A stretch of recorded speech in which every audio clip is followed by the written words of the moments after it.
第一时间知道王传中导演要做这部片，我就充满了信心，因为就感觉会是一个和平还有互相尊重的影片。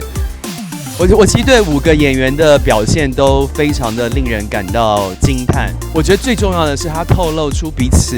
互相要珍惜、互相要爱的那个感觉，让我非常的意外。但是我觉得这个时代，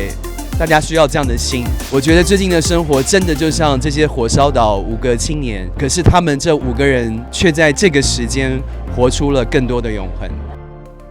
即使是我自己看过的故事，我都觉得非常感动，而且我觉得，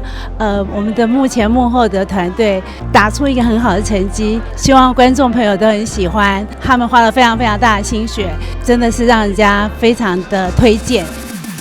僵尸草大场真的那一幕真的有点想哭，然后我觉得演员们非常的用心跟杰出，然后大家的语言能力真的有令人惊艳，大家同台飙戏的样子非常推荐。星空下的黑潮岛屿，星空下的黑潮岛屿，星空下的黑潮岛屿，星空下的黑潮岛屿，星空下嘅古潮岛屿，星空下的黑潮岛屿，欢迎来收看。